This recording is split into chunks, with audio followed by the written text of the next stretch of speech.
they come out today, fly out to Calgary. Oh, of course, yeah. Of course. I'm still interested in checking it out, but I think I'm waiting until either all the episodes are out or it goes on sale because I don't know if I'll have the attention span being super ADHD to sit through weekly releases or bi-weekly releases. Yeah, fair enough. I definitely waited till it's all out, you know.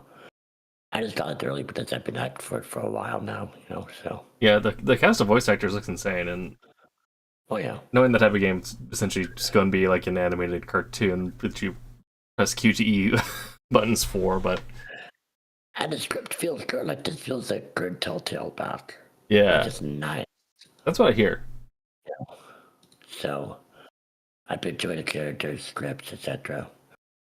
But yeah, ironically, it's funny because I'm having kind of a double whammy of this, right? Right. Or triple whammy of this.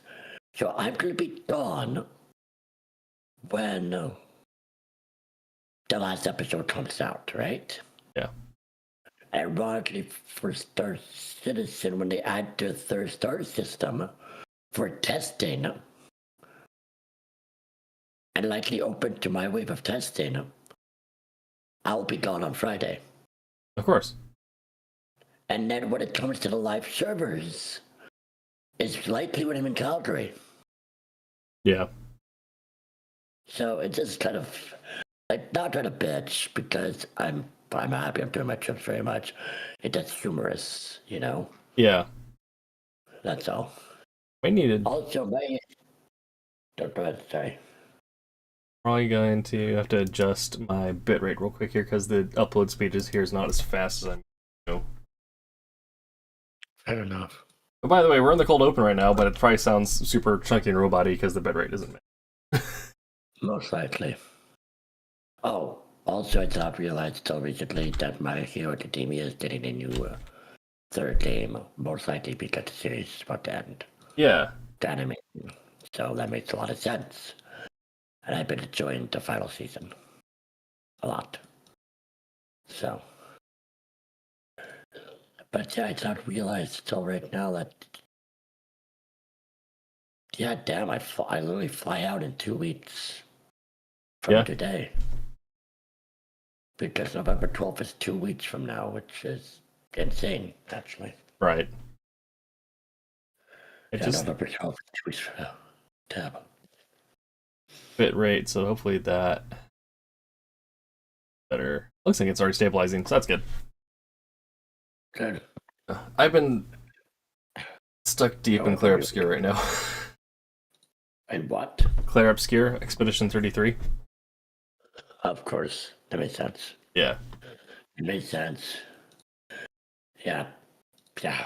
I remember you recommended this, right? Yeah. Yeah, it looks good. For me, it's just been Dispatch and honestly Gotham Knights. Is that still around? Yeah. T gifted it to me. All right. We've been playing it together, and honestly, it's better than I thought it would be. It has impressed me in some levels, but I also agree with a lot of the criticisms for it still, you know? Right. Like, it's better than I thought it would be after everything I heard. But it definitely is not, it did not reach its match potential in any regard. Right. So it's like that weird middle ground, like, this is actually not bad. But if they hit the right time, and without interference, which I don't even know the backstory of this, and it just feels like playing it, it feels like this had interference in it. Mm-hmm. That you could have done something so much better. For sure. Than this. I'll even did that more to damn Bat Family. Right. Like you have to four kind of maybe main key ones besides Damien, but you could have added a Batwoman, you could have added a Cassandra Cain, you could have added Stephanie Brown, you could have added the fact that Damien's not even in here is kind of weird to me at this point. Yeah. Like there's a lot of the Bat Family that you could have still added in this. And it clearly did not get post-launch support really. Right. And maybe they wanted to do that, but it wasn't successful enough. I'm not sure, but yeah, it still is fun. You That's good. accept it for what it is. It's fun. Yeah. Yeah, I think that's the best way to phrase it. It's made me kind of try to play Arkham Asylum in 2K on my new rig. Arkham sounds really good. Fun too. But Yeah, speaking I'm of a accepting person things as they are and not getting what we wanted, it's Free Beer Society. Hello, Internet. I'm your host, Hi, people. TK, joined as always by Brooke Van. I'm here. Tonight's episode, the government is doing facial tracking. We're living inside Minority Report, and Meta is stealing porn. So we'll get into Mark Zuckerberg's gooning habits here. But hit the intro.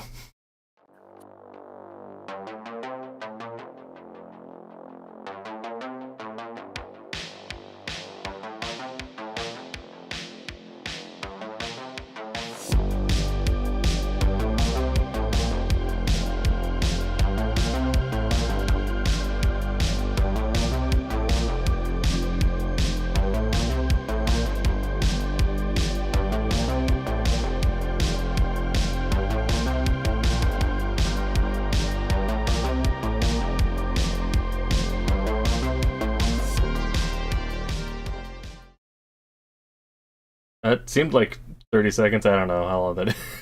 Anyway. I don't know. I'll try testing the stream. Not coming through. Oh, that's... I tested the stream on Discord, Yeah. which is slightly problematic.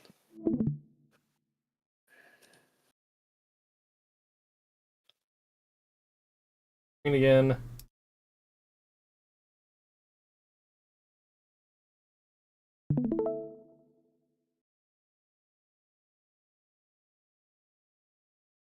Might be having issues with the bandwidth due to the upload speed here. That might be... So you may just have to look at the screen on YouTube. Okay, let me do that then. Okay. I have to be sure I mute the stream. There we go. I don't need to hear myself. Anyway, tonight's first topic, yay.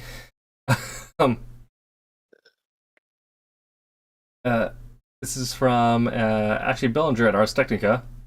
We have 7 stories tonight, and a Telegram thread, which I feel like is kind of interesting to go over. Anyway, so from Ashley Bellinger at Ars Technica, ICE's forced face scans to verify citizens is unconstitutional, lawmakers say. Social media videos have confirmed that Immigration and Customs Enforcement and Customs and Border Protection officers patrolling U.S. streets are actively using facial recognition technology to verify citizenship, 404 Media reported. In one video posted on Chicago-based Instagram account, a self-described teenager, a U.S. citizen, tells officers that he has no government ID after he offers to show his student ID instead. The officer turns to another and asks, "Can you do facial?" As the other officer pulls up an app to scan the teen's face, the first officer tells the teenager to relax while alleging that a lot of parents tell their kids they're born in the United States. The video ends after the officer takes the minor's photo and asks the teen to verify that his name matches what the app's database pulls up. It continues, with one pick, the app can return the subject's name, date of birth, alien number, and whether they've been given an order of deportation, 404 Media reported, and that's just one facial recognition tool in ICE's arsenal. Bernie Sanders and 7 Democratic senators noted in a September letter urging ICE to cease using mobile Fortify and other biometric technology. It's got to be legal. Oh, we'll get into that, but yeah, so right now it seems like it is legal, but still can't be is considered unconstitutional because in America no one abides by the Constitution, despite the fact that it's supposed to be the law of the land. Oh, we'll get into that. That's not inaccurate. Yeah. And then, yeah. Speaking of what you're saying here, yeah.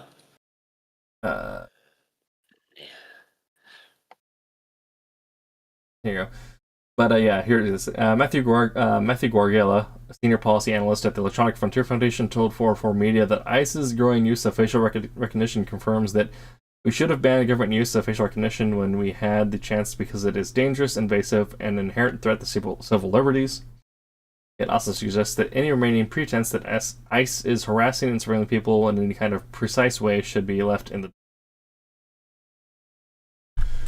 Yeah, there was a case a while ago where I believe it was the House, was looking at pushing through legislation that would ban government agencies from using mass or widespread facial recognition technology. However, that did not go through, and so we don't actually have a law for it, despite the fact that, one of the Bill of Rights says that you can't be, searched or in this case scanned without probable cause, and here they're just kind of scanning everyone. There are other stories like this where they grab people on the way to work or just kind of whoever they can find and run them through facial recognition. Of course, singling out people based on skin color. So, yeah. Yeah. I mean, the story feels very Minority Report to me. Do you see a way back to not being monitored 24/7? Because now my thought is, well, they can just get a hold of closed circuit surveillance or so with the issue or warrant to anyone that has closed circuit surveillance or any sort of open network device, because most traffic cameras, security cameras are networked, and a lot of them also don't secure their back door. So anyone could access the footage they're in, and then they can just plug in Fortify or whatever and start mass surveilling areas and running a facial recognition on everyone going through an intersection or a crosswalk. But there were spots been opened. I don't think they're closing that lid, man. Yeah. I really don't. Like, unless a separate government enters the picture that is willing and brave enough to really take bit jumps and bit changes, which I find hard to believe happens, you're not seeing change. No. That's kind of my thought as well, is that we do need to have, like, not just an administration change, but also for the opposition party, the Democrats, to have control of all three pillars of government, ideally all four, all three, judicial, legislation, and executive. I'm thinking of chambers of government, House and Senate both. So really we need to win 4 sets of elections for Democrats to get policy put forward that would ban this, and then have it be protected by law and not be challenged for the duration of administration. But that requires, But then that can change again. Yeah. When a new administration enters the picture. Yeah, as we're seeing with the Trump... Really... Go ahead. I was saying, as we're seeing with the Trump administration, we're seeing that also it's very possible you just get a president in there who just has no regard for the law as it's set. That's their problem. Yep. Like, the other thing is, you also need a culture shift. Yeah.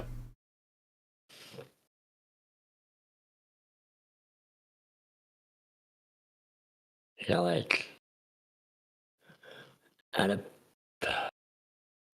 the people are not the smartest. Mm-hmm. I'm sorry, they're just not. But yeah. Do you think there's hope of changing this?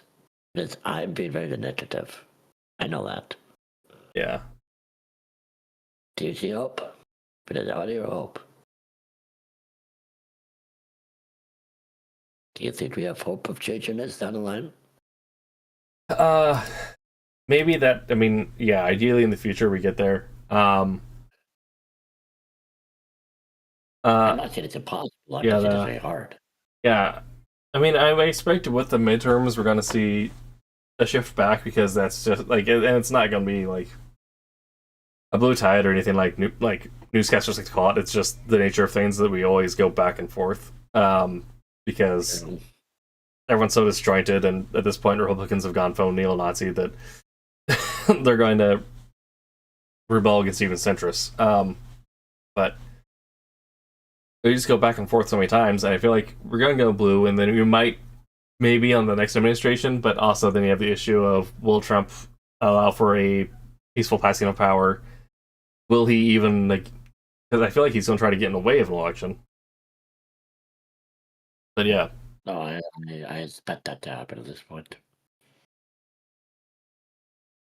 Anyway.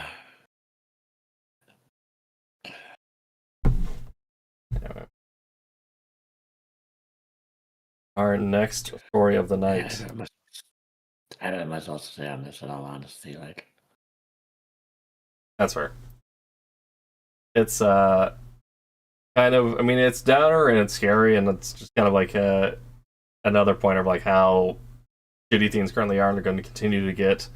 There's also the other problem where sometimes you'll have Democrats get in power and still hold on to policies Republicans put in place because they can use it to their own means, because they're not, the Democratic Party is not fully progressive either, and like, even to the point where like Zendani in New York, right, as hell, having an issue where Chuck Schumer won't even endorse him despite the fact that he's clearly what the people want. Yeah. Alright, what is this? Right, from John Brodkin at Ars Technica. FCC Republicans force prisoners and families to pay more for phone calls. That guy's a jacked out Brendan Carr, I'm sorry. He's an asshole. Horrible. Anyway, the Federal Communications Commission voted yesterday to raise the maximum prices that prison and jail phone services can charge inmates and their families. The 2-1 vote, Republicans voting to raise the limits, came with a dissent from Democrat Ana Gomez, who said the new rates will be almost double in some facilities. A new inflation factor will allow rates to raise further. FCC, once again, here it is. Continues a previous FCC action in June 2025, delayed implementation of new rate caps until at least 2027. The order approved yesterday raises prices by changing the FCC's methodology for calculating the rate caps. For example, by including more types of safety and security expenses, the FCC also voted to allow an additional charge of 2 cents per minute to account for correctional facilities expenses.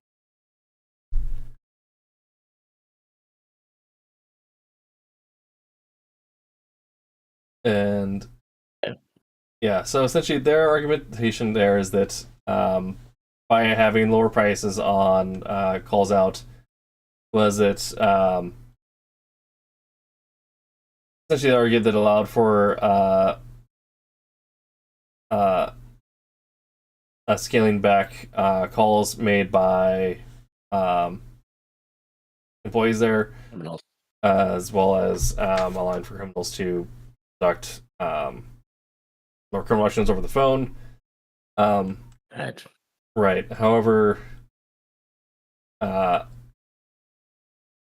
statistically, that's not the case, as criminals did not rely on phones because usually they're smarter than that, and used runners or even members of the jail staff, because, again, jail staff are private employees of a private corporation, and they're just there for a paycheck. They aren't necessarily there as civil servants at all. What did they imagine that the phone calls are monitored? Yeah, and that's the thing, is that most of the criminals knew that phone calls were monitored, so they instead used corrections officers that were open to taking bribes to get messages out for dealing with criminal activities. And the people who are going to suffer from this are people from lower income families who are just trying to get a hold of their kids, co-parent, or their family members, or their kid, and are now going to be unable to. So essentially all we're doing is separating the communication from these families that are in there and people who are legitimately seeking to rehabilitate themselves. Meanwhile, the hardened criminals are going to keep on going business as usual because, again, they did not rely on the phone system. And so I'm not a sorry person. It's like, it does not surprise me. It's one of the darkest that surprised in 2025. Right. Did he actually suggest this, or it just does in his department? Someone suggested this. I think it was just something that he pushed forward, and then because all he has is yes men on the board, he's able to go through with it. Because again, you know, prisons in America are all owned by private companies, and some of these private companies have made generous donations to um, the same party as members of the FCC board, or have networked with them in certain foundations or fundraisers that raise money for charity, but don't actually put that money towards any charity, if you know what I mean. I see no danger in that whatsoever. Yeah. But no, yeah, we have a prison owned by BlackRock or whatever, and they, Brendan Carr works with the charitable organization that puts together weekly golf tournaments or whatever, and they make a large contribution to that golf tournament and so on and so forth. And this is not me like libeling or saying that it's something that's actually happened. This is just an anecdote for things that have been documented to happen for multiple members of both both government parties. Fair enough. Yeah. So yeah, I mean and I can see like some price raising on like calls that go over a certain time limit, right? Because energy is more expensive and you have to cover the cost of the phone bill or whatever. But if we had back, previous administration subsidized phone lines and subsidized energy, price would not be this much of an issue. It's just when you start tariffing the sources of energy and then remove the subsidies, so now everyone's paying a crap ton more money, and then decide to pass it on to literally the poorest subsects of America. That's Let's see a statement. That does not surprise me at all. Yeah. I wonder why. Yeah. Like that does say this. Like every year more of these stories each week, I'm getting numb to all this because I'm like, oh, that happened. Of course that happened. Okay, what's next? Right. Like, it didn't matter. Like, this is not good, but it didn't matter to put all other shit going on right now. Yeah. Like my honest yeah.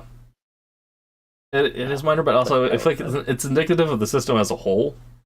And it's specifically related to like telecoms technology and being tech nerds. That's kind of more our space to talk on. But it makes sense. It makes sense why we're talking about it. Yeah, I feel like this is we're getting closer and closer to the idea of people are going to be getting fed up with bread and circuses, and we may start looking at what happened to France when all they wanted to do was give people bread and circuses.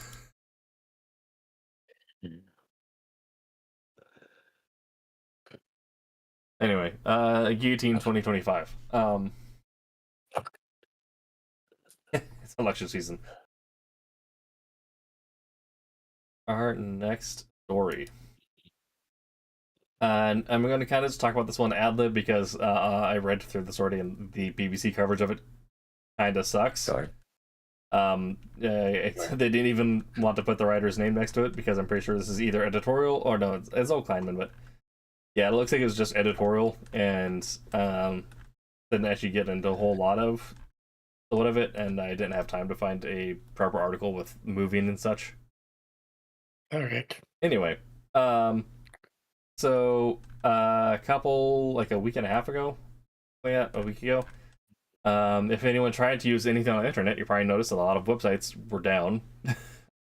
Yes, there was a small problem. Yeah, things such as Snapchat, Reddit, small websites, and small indie games such as Roblox and Fortnite. I never heard of those. What are those? I hear Fortnite is a fashion cosmetic game. Anyway, okay. Yeah, so everyone went down because they were all being hosted on a AWS Amazon Web Service server, AWS East one server complex in Virginia. Because Yeah, God. All right. Basic tech server management. Like even your smallest like independent institution, right? Like a small like citywide credit union probably has a backup server. For whatever reason, Amazon Web Services, when they sold their contract to these major institutions, these major services, did not give them a backup server. It only put them all on one server. Then when it went down, they were all down for the count. Um, What? right, and with Lord forbid we make a parity copy on AWS East 2 that we can spin up in the case that East 1 goes down. Anyway. So wait, who thought that was a good idea? Whoever was working was doing that infrastructure at AWS. That sounds like a horrible idea. Yeah. Parity. I mean, if you're building your own home server, right, you build a parity drive. If you lose one drive, you get a parity drive that covers everything else. If your server goes down, you have like 3-2-1 storage, right? You have 3 copies of each piece of documentation or each thing that you run daily. So,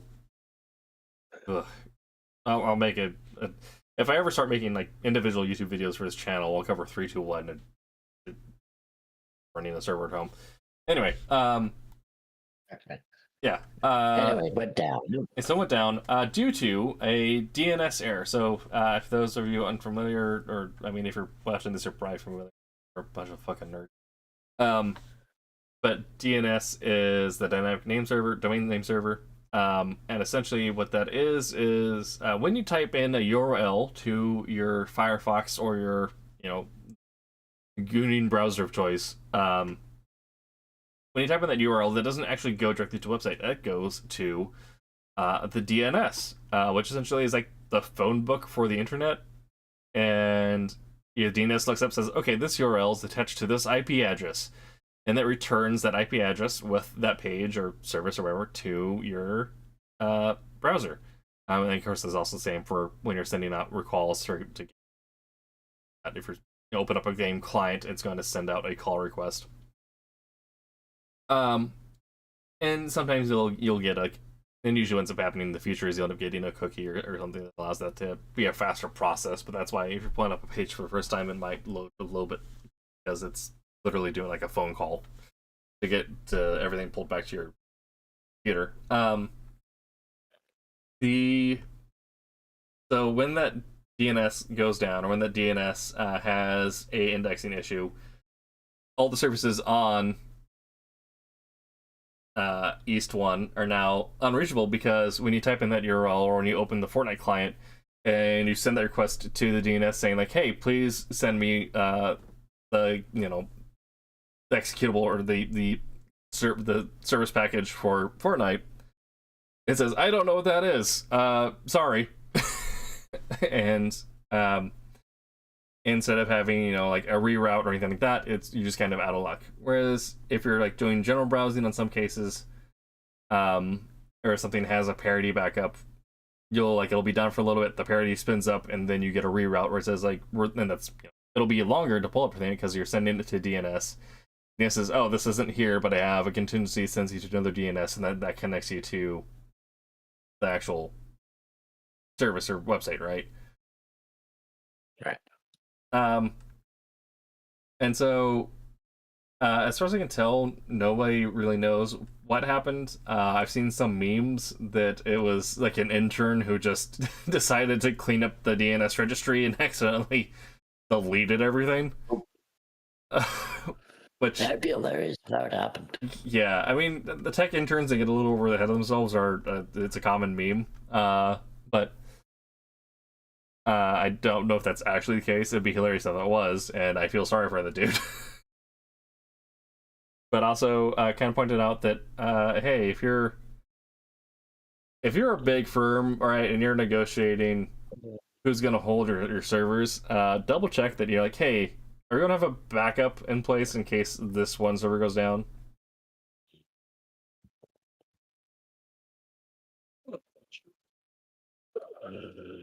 Yeah. It wild to me that was not the case. Like, it's really wild to me that just was not the idea. Yeah. At all. Of course, Amazon Like, didn't go down because it just got spun over to US East 2 or wherever their parity was at because they had set up their own.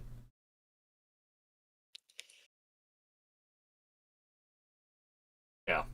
My day job actually was affected by this, which is kind of funny. We had a server that was based off that server, so for like a solid week we couldn't access it.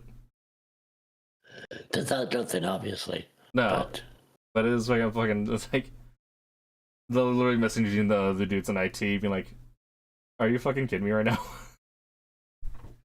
Like our own stuff is better, is set up with better backups than this.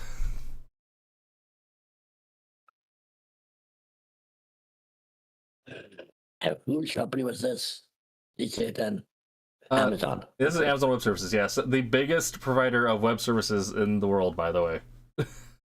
Right. Right. Yeah, It's wild how it's just picked up in these top corners like this so often. yeah. It's Anyway, yeah.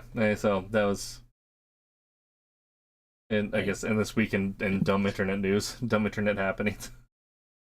that explains what happened because it affects a lot of damn people. Yeah, I mean, I didn't try. Oh, go ahead. Okay, sorry. Go ahead. I was gonna say, like, for whatever reason, I was not a week where I was trying to get on Fortnite, but I was trying to browse Reddit at some points, and like a couple other services I used were affected. But besides the work happenings, I got by mostly unscathed, thankfully. The finals and Final Fantasy work off different complexes over in Europe, and I think Final Fantasy uses something else, but yeah.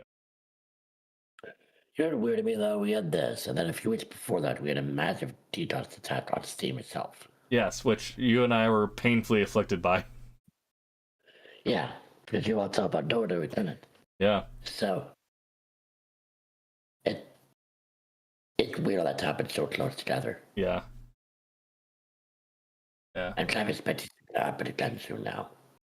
You know, I mean, a couple pirate sites actually were DDoS too recently, and people were thinking that was just either state-based hackers out of China who are trying to just test out their zombie net. So, and I think that's possibly also what happened to Steam, was it was just essentially a test being conducted by a state-based actor or state-backed actor, making sure that their stuff does what they says it can do. So when they issue a threat, they have proof that they can do it. Right, that makes sense, I think. Because if you don't know, in a lot of cases, like China, North Korea, when they're dealing with different migrations, sometimes with the U.S., but also with like other smaller countries in their sphere of influence, kind of the only threat they need to make is like, hey, we'll take your internet down for a solid week if you don't like comply with this deal. So, being able to take down Steam worldwide is but the equivalent of trying to take out Sri Lanka's internet for a week. So, and if that is really what would happen, hypothetically, yeah, that's something you and I will never know about. That's something that'll be said. Yeah, I mean that's usually something that gets reported like years after it happens, or like now it's like down to like a couple months. You'll get a report saying like, "Oh, this is a threat that was made," or "Hey, this was a hack that was done." But yeah, those are kind of that stuff we will hear about. We won't really see full proper proof. Yeah, it's one of those things that we don't really get. They handle through channels that are not privy to the average person. Exactly, that's what I'm trying to say. Yeah. Even though channels, I imagine you could actually show proof of here is actual physical evidence that we did this, so you're not bullshitting. Yeah. When that happened, Russia did that. They claimed responsibility for a hack that happened to, I want to say it was Shell, the Dutch-based oil company. Something like that. But that's part of the ongoing Ukrainian conflict, and that was a couple years ago. Yeah. North Korea actually claims a lot of their hacks, which now kind of people take with a grain of salt because, like, is this really you, or are you just trying to big dog? But yeah, so North Korea's big bark. Yeah, I mean, they people have a bite. pretty decent like info warfare, and like their nuclear weapons program has like advanced quite a bit, but But it is still one of those things like, oh, all right, are you guys gonna do anything with it though, or are you just gonna posture and launch nukes over Japan? yes, North Korea. Yeah. Yeah, that's enough. I think.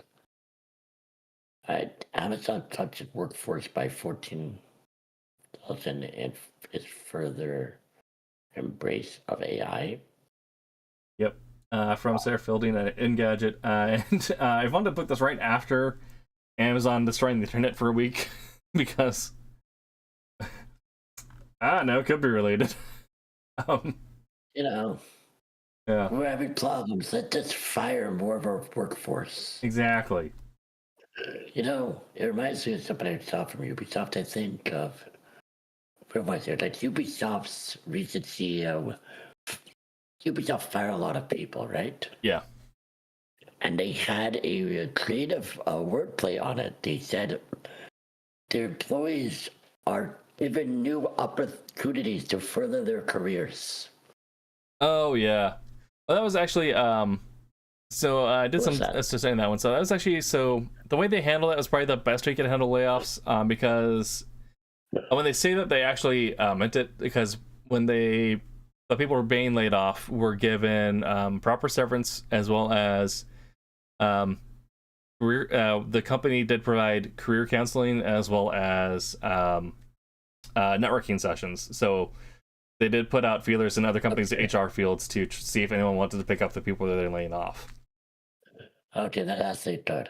Yeah. Because I just saw an also toward voluntary career transition programs. Yeah.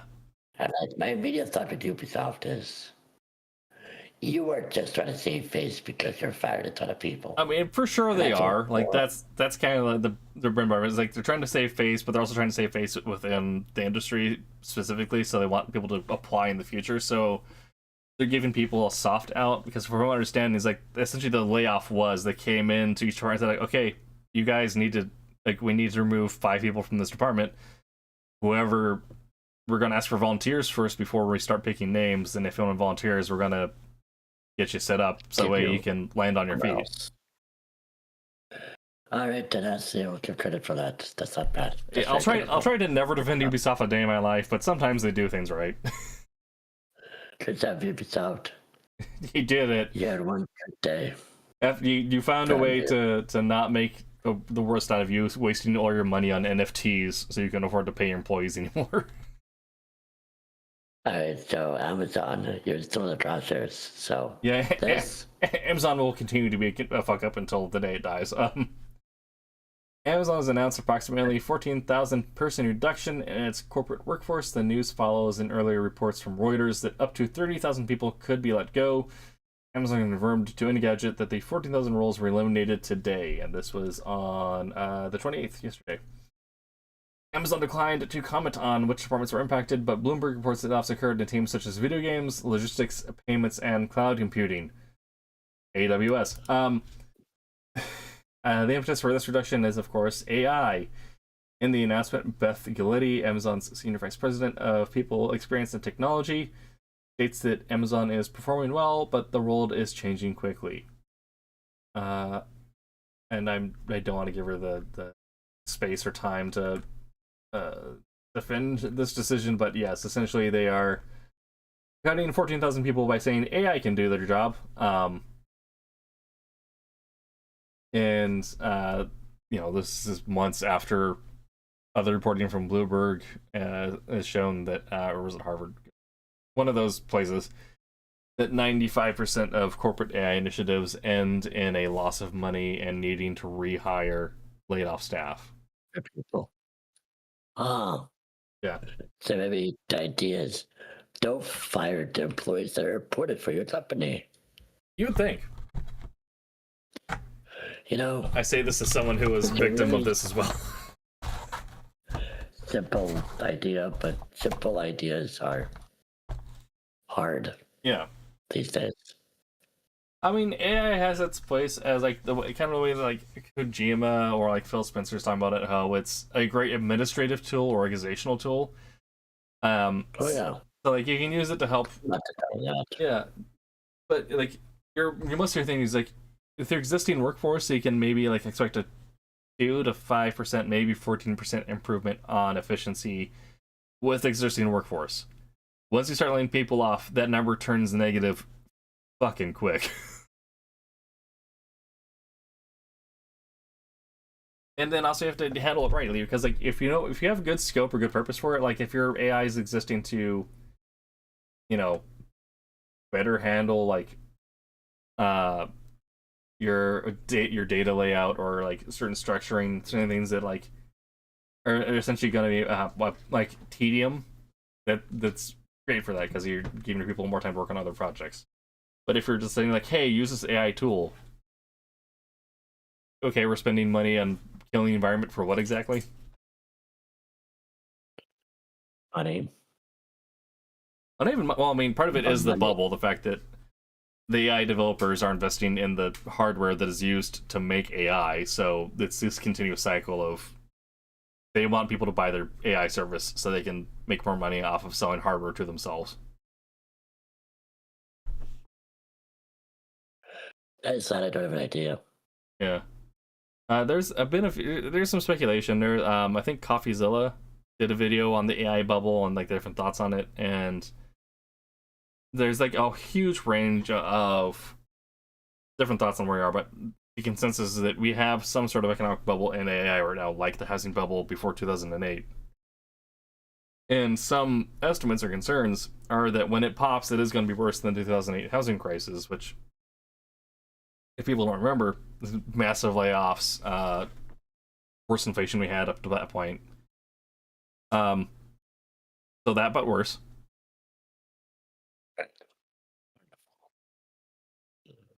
Bloody wonderful. Yeah. But also, we have the benefit of this tool being now used to also spy on you and record all your chats and leak your whatever and scan your face so that ICE can determine if you're legal enough. Yeah, it's concerning. Yeah. Okay. Back in the internet is a dumb place news. From Ashley Blanchard, Ars Technica. Meta denies torrenting porn to train AI. Says downloads were for personal use. You're still on the whole page. Hmm?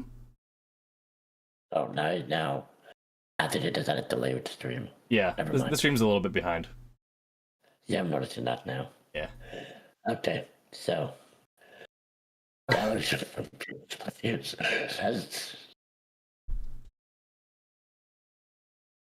All right, yeah. So, sure. Well, I guess. Yeah.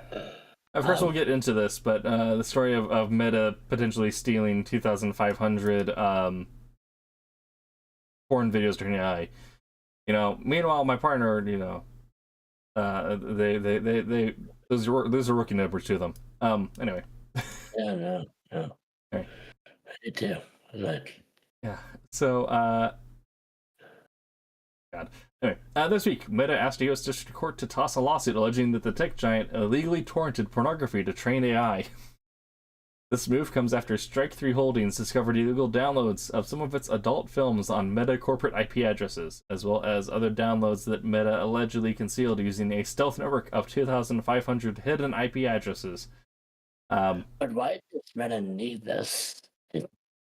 That is kind of where the lawsuit kind of falls apart, but if it's more personal use, yeah, right. Sorry, let's have that or whatever. But why did the AI need it? Why do you have to treat an AI with this? Because the end goal of all AI is to make more porn. Sure. Gooners raise up. It's about, but Right. Accusing Meta of stealing porn to secretly train an unannounced adult version of its AI model. Oh, there you go. Powering movie gen. Strike 3 sought damages that could have exceeded 350 million. Torrent Freak reported. So Instead, Meta argued available evidence is plain and indicative that the flagged adult content was torrented for private personal use, since the small amount linked to Meta IP addresses employees represented only a few dozen titles per year, intermittently obtained one file at a time.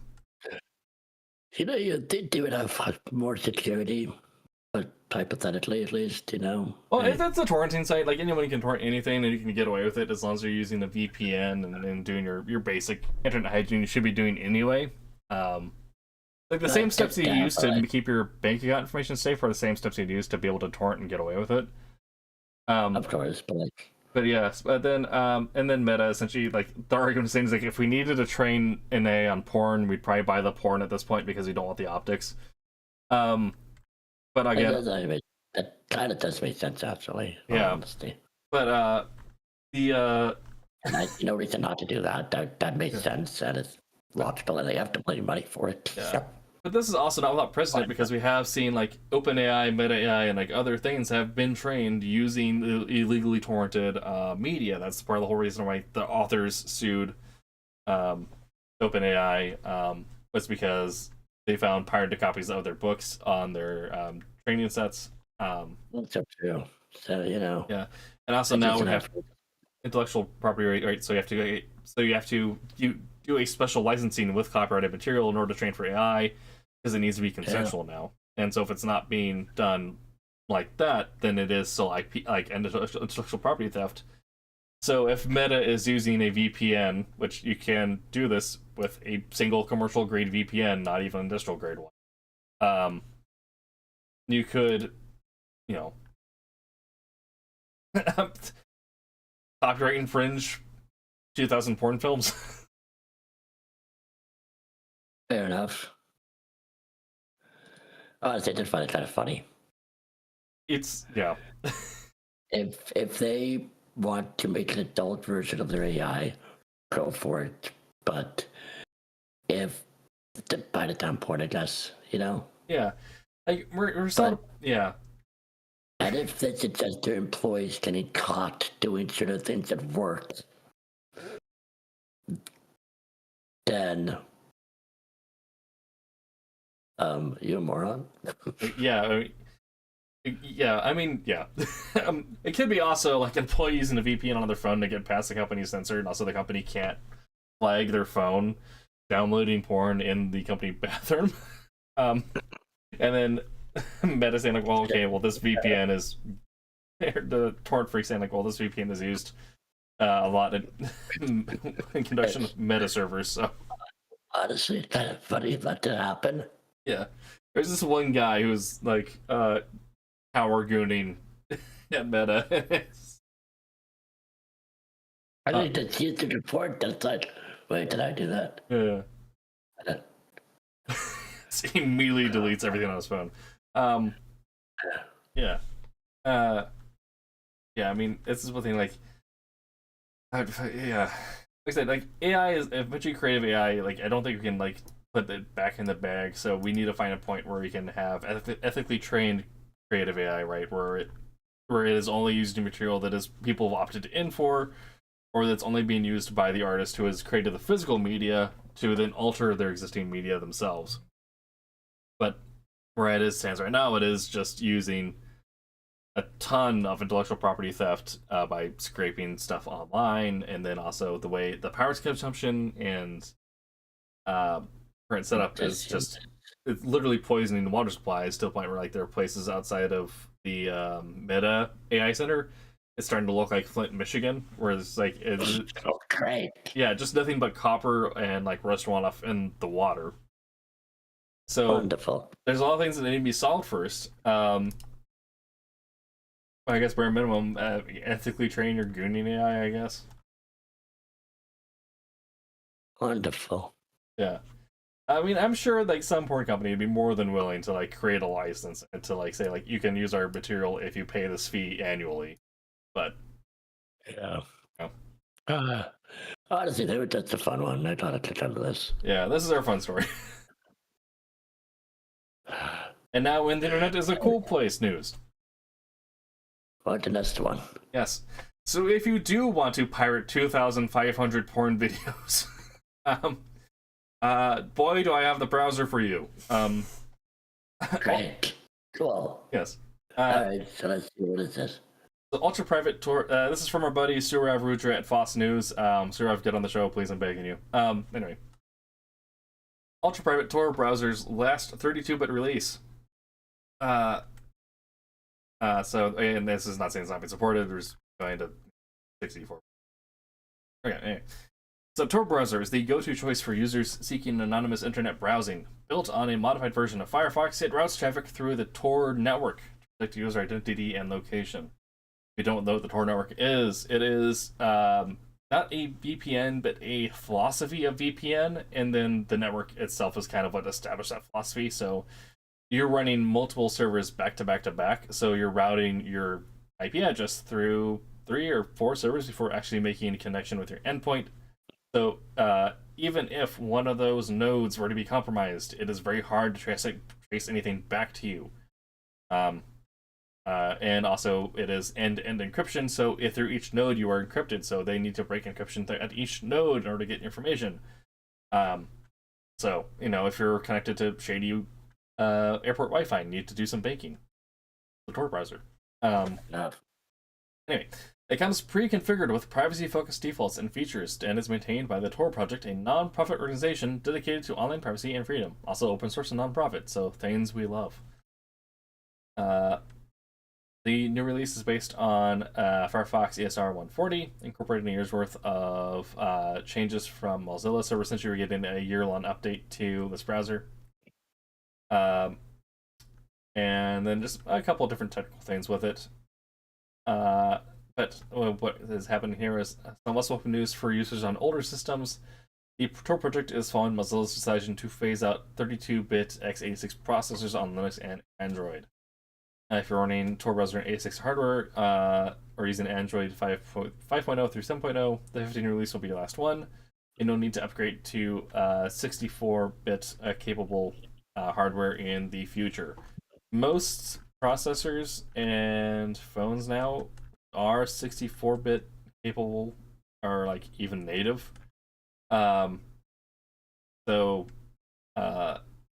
But if you are someone who uses legacy hardware, like if you're using like a computer that's 10 plus years older and you revived it using a low intensity Linux distro, and you're just someone who enjoys running legacy hardware, if you were using Tor browser, you got your last version, and you'll need to make this run until you decide to not use legacy hardware, I guess. But yeah, just kind of a cool tool that if you aren't already aware about and are concerned with Firefox's something I've been concerned about with Firefox is they continue as they've had a few bits now where they've are leaning closer and closer towards not being the best for data protection. We covered one of those stories earlier this year with the change in the terms of service as far as revealing a little bit more of your personal information than led us to believe in the terms of service. And they've done some more things now where they are potentially looking at partnering with an AI firm, which means if you have any PII on Firefox, it may start getting out there because they know how secure AI databases are. So if you're wanting to use something that is familiar to use because it's based off Firefox but is wildly more secure, look at the Tor browser. Fair enough. Very interesting. Yeah. I mean, obviously the use case of downloading 2,500 porn videos illegally is there. But I guess. Yes. But... yeah. But also, it is a good tool for protecting information if you do a lot of online banking. If you live in a country where the First Amendment is now up in question, and want to get a hold of journalistic articles or produce journalistic media, it's a pretty good out there as well. And then also nature of being Tor, you can change your endpoint to anywhere else in the world. So if you're trying to get past censorship, if you're trying to get articles that have been censored in your country, that is built into this browser as opposed to having to a different, like a system-based VPN. And this one, of course, would be for the most part. I believe there is some premium donate. Fair enough. Yeah. And then other cool news from Cyril Vigrin at FOSS News. Good news! Austrian ministry kicks out Microsoft in favor of Nextcloud. Which also I've tried using Nextcloud. Dear God, fix your UI. Give us some good give us some better documentation. Good software, but he's been, when you're trying to adopt, not the easiest way in. Anyway, Fair enough. European governments have been steadily moving away from reliance on foreign tech. Countries like Germany and Denmark have already taken steps to reduce their dependence on Microsoft and other foreign cloud providers. And We've talked about this a lot. We've talked about this a lot. Because I think it is kind of indicative of kind of this tech-forward cultural shift. I mean, I imagine at the end of the year we'll probably end up covering the uprise of Linux databases in the Steam charts. But we are seeing more like tech-conscious consumers switching more and more towards Linux or open source software or things that are not Apple or Microsoft or Google because of either security concerns, performance concerns, or just wanting to have something that does what they want it to do without serving ads in the search bar. But it's particularly in Europe because Europe is now growing increasingly wary of America with very good reason. And wanting to get away from having America tech giants run their hardware infrastructure or software infrastructure when they could be used to spy on them for a increasingly jingoist American government.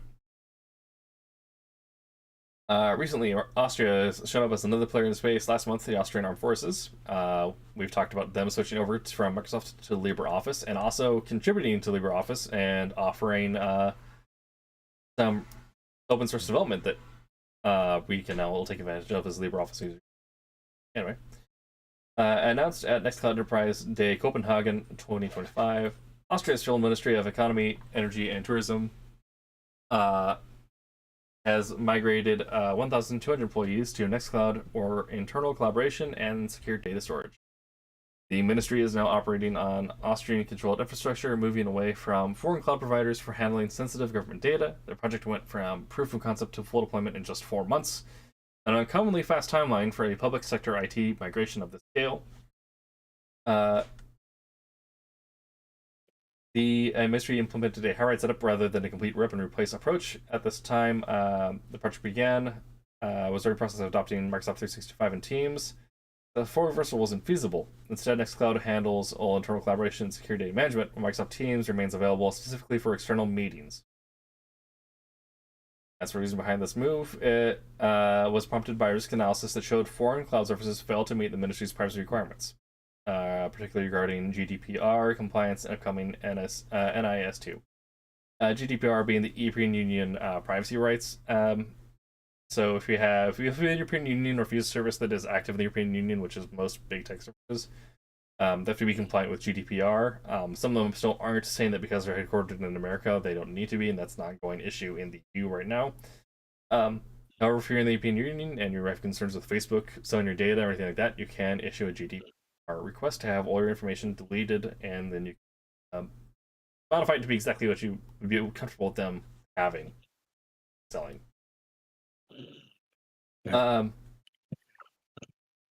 Yeah, and also, like we've heard several times, is that big tech companies are kind of ass when it comes to data security, even if that's kind of their whole spiel. More and more and more and more. Yes. So getting control of your own stuff, putting it on either on self-hosted or on privacy-centric software, is usually a better method. If you're using cloud storage, don't use something like Google or Google Drive or Dropbox. Use a different option that is more secure. Do some research. I would recommend mine, but I don't want to say which one it is on the internet because that is something you should not do. That's logical. Yes, because that is awesome.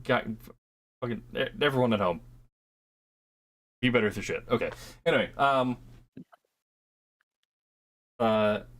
yeah, do some research, find some privacy-minded cloud storage solutions. We might do a list in the future here. I should probably, whenever we have a story like this, maybe we should do a listicle with it. Lists are also great for clickbait, so we could probably do that, turn it into a YouTube short, and get some more viewers. um. Anyway, yeah, all that. I talked myself in a circle, lost my train of thought, and now I'm here. In short, fuck Microsoft. Anyway, it has been an hour. Oh, go ahead. Have you tried Nextcloud at all? I've tried looking into it. I haven't got in. I pulled up the documentation. I got the executable. I haven't set up a server at home yet. I might, although I think we were looking at potentially using a more specific NAS focused operating system, and then connecting it with a scale service to make it cloud accessible. But Nextcloud is also a pretty decent option. It does take some getting used to, so take your time with the documentation. It requires quite a bit of reading before. It's not rocket science. You just read the documentation and set it up correctly. Fair enough. Yeah. I was just wondering. That was also a thing, is like, everyone makes, I mean, even to some extent, I make like open source and Linux-based solutions sound more complicated than like they really are once you get into it. Some of them are just plug and play, but most of it is just, you have to be willing to invest time to understand the documentation, understand what exactly it is you're doing. Because again, you are getting a package that's coming without spyware pretending to be hand-holding software. It is meant to be very bespoke, so you need to do exactly what you want to do, because that's what it's designed to do, is be exactly what you want to do, rather than a attempt at a one-size-fits-all solution. Fair enough. Do you have any thoughts on this or any of our other stories tonight? Not really anything else, though. Really. Most of it surprised me, if I'm honest. Yeah. I mean, it is very interesting space. As we're seeing America fall into this pit of horrible AI slop and government overreach, Europe is just like, hey guys, we're giving people more digital freedoms. And deliver to Earth message, we're doing something different. Yeah. Bye. But also we're seeing, because of that, we're getting more cool open source software and privacy focused releases and things like that. So we are still getting the benefits of some of that in America, and I don't know if they're going to be trying to do some sort of, I wouldn't put it past this regime to put in like tech focused censorship, but I don't know if that'll be near far future. But if with the case that like we get a regime change before that's the case, when we get, I think we're in a really good position where we're seeing this groundswell of alternate technologies, technology solutions that are privacy focused, that are open source, that are more bespoke to the end user. And so maybe and Microsoft has to be losing a ton of market share in Europe because of this, and losing a lot of market capitalization. And they've already kind of shot themselves in the foot with the Xbox this year, which we didn't even really get into. But that's another thing. Yeah, but next 4 years, like, we could be seeing a very large paradigm shift towards Linux. That we've already seen a huge bump in the install base this year, and it could only grow from here. Quite possible. Now, what if their new computers run off Linux instead of Microsoft OS? I would say that I don't know if that ever happened, but then also they're not making Xboxes anymore, so they could literally do.